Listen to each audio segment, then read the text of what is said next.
Winter has finally made its presence known in Ames. We have the latest snowfall totals.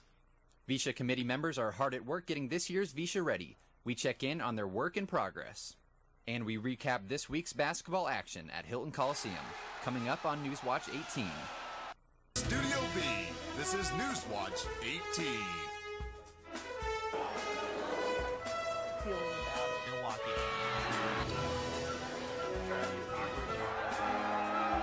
Newswatch 18 starts now.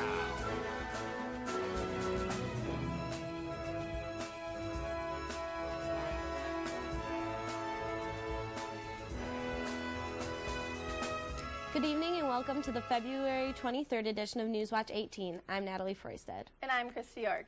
Winter held off long enough, but we have our first snowstorm in Ames.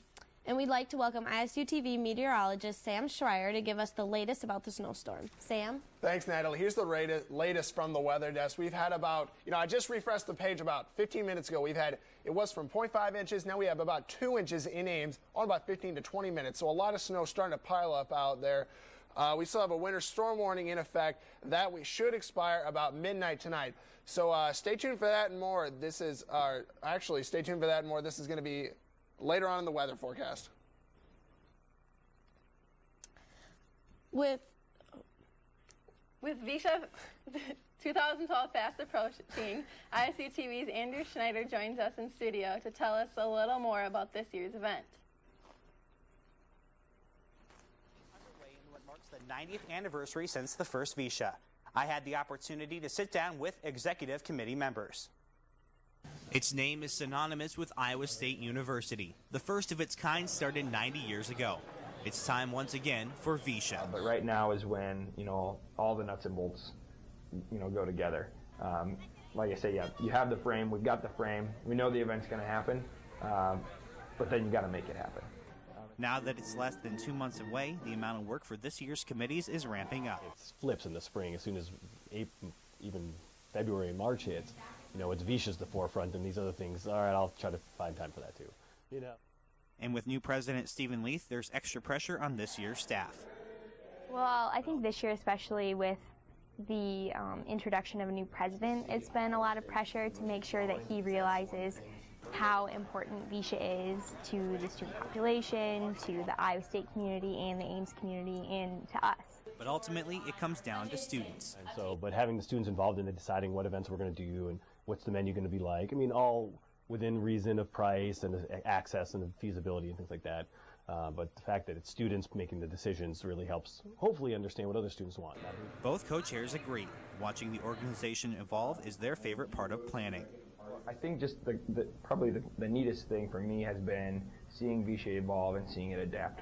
They just continue to get better every year, and I think the organization gets to grow by seeing our mistakes and improving upon those and seeing what works and being able to improve upon that too. Andrew Schneider, ISU TV. The VEISHEA committee meets every Tuesday in the NMU, and they are hard at work as April approaches. Let's go back to the desk for details on how students can get involved. Thanks, Andrew. The VEISHEA General Corps is looking for volunteers to assist with the parade and other events. They'll be accepting volunteers through March 16th. For those of you not interested in volunteering, the VEISHEA Says I'm Funny, Cyclone Idol, and Harambee registrations are due on March 30th. Demolition began at the North Grand Mall this week. Rubble and torn down walls are all that's left of the old Sears store that stood at the south end of the mall.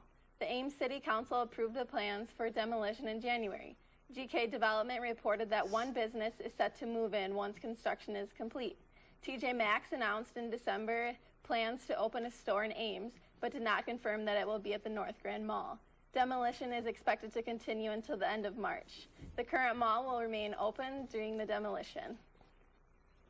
Well, Matt, I hear the Cyclones have had a good night at Hilton. Well, Matt Van Winkle is actually in the back for us tonight, but that's okay. We do have highlights from this weekend's action and more coming up. Stay tuned to Newswatch 18. Welcome back to Newswatch 18. I'm Andrew Schneider with your sports update. The Cyclones had another big victory over Texas Tech last night, winning 72-54. But early on, it wasn't so easy. Cyclones struggled in the first half, making only 37% of their shots. But they turned the tide in the second half when they knocked down 62.5% of their baskets. Scott Christopherson and Melvin Edgem tied for the team lead at 17 points. Royce White had another double-double, scoring 13 and grabbing 10 rebounds. After the game, head coach Fred Hoiberg commented on the importance of 10 wins in conference and the tough road that lays ahead.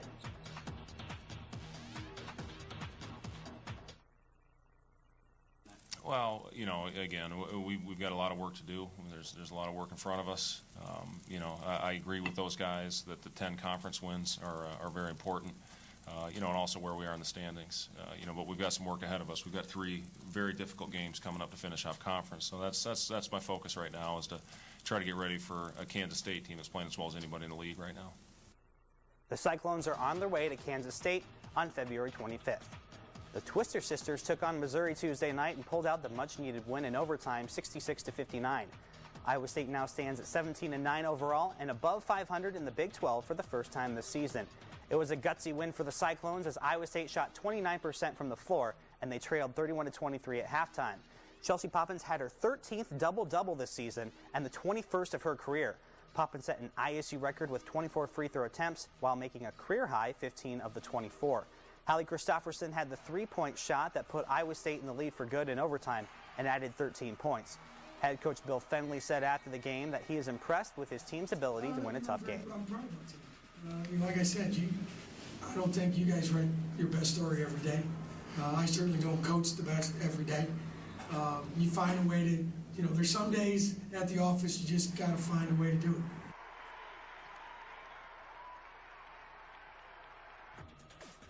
Iowa State heads to Stillwater to take on Oklahoma State this Saturday at 7 p.m. And with spring fast approaching, the books are closing on many of the winter sports as well. The Iowa State gymnastics team will have senior night at Hilton.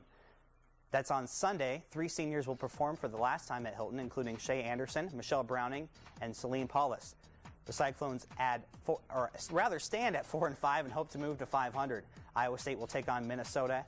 After Sunday, they have 2 meets left in the season. They head to Minneapolis on March 10th and to Lincoln, Nebraska on the 16th. That's all I have for sports. So, Sam, a lot of snowfall. How much more can we expect tonight? You can expect a couple more inches tonight, possibly up into 8 inches, scattered throughout the state of Iowa. It's going to be an interesting night, so stay tuned for weather. This is Newswatch 18. Welcome back, everybody. I'm meteorologist Sam Schreier.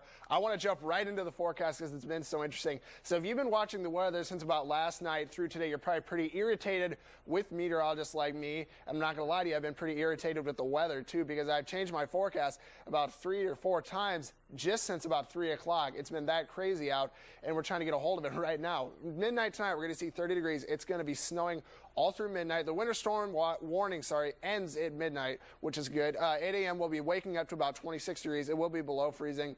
Sidewalks, parking lots, places where you've had all that standing water from all the rain we got today will be especially nasty tomorrow because it's going to be frozen all over that place. So be very careful going out tomorrow morning. 31 degrees at 3 p.m. with our winds are going to be a little higher. We see 20 miles per hour around in the afternoon tomorrow.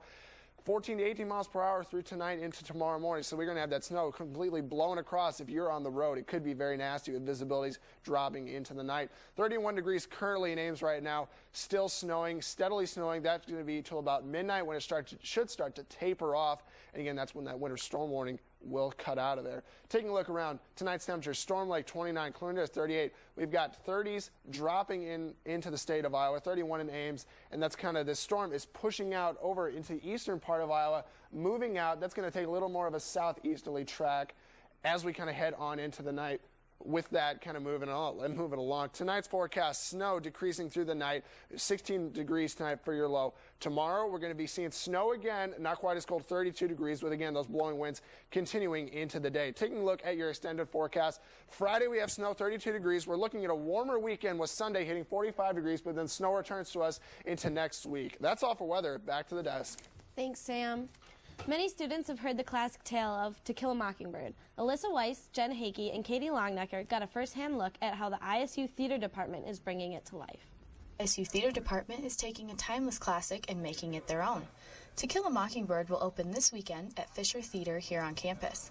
Kaya Kaiser plays Scout in the theater's production and thinks the story is relatable to people of all ages. And I think definitely depending on how old you are, or especially reading it at different ages or seeing it at different ages, anybody can have their own interpretation of the show and what it means to them and what they learn from it is kind of mainly the main thing. But it's really dependent on whoever it is, how old they are, and I just hope they enjoy it. Director Jane Cox has been waiting for the opportunity to showcase her students' talent here at Iowa State. For a long time, I wanted to direct this play because I think it is based on a fantastically beautiful novel, and I was lucky enough to this year be encouraged to direct it, and I think it's the students have done a wonderful job, and people should come see it. Granny is right. Mockingbirds just make music. They don't eat up people's gardens, don't nest in cornfields. Well, they don't do one thing but sing their hearts out. That's why it's a sin to kill a mockingbird. Even though the story is an American classic, Jeff White, who plays Bob Ewell in the production, wants people to remember that the subject matter still applies today. I think it's important to remind people that it's a really beautiful story about a family and about kids and about growing up. You know what I mean? It's not just huge themes. It's also about two kids who are kind of learning what their place is in the world and where they fit in and how to deal with people. It's cool. Jane Cox also hopes the audience will leave the theater thinking about the play's message. There is so much to think about, not only about other people, but about yourself and the way you deal with things and the way that you face things and the things that are important enough to be faced. For iState News, I'm Katie Longnecker with Jen Hakey and Alyssa Weiss. To Kill a Mockingbird will run this weekend and next weekend at Fisher Theater. And that's all for tonight's edition of Newswatch 18. Thanks for joining us. Tune in next week at 8 for more news, weather, and sports. Have a good night.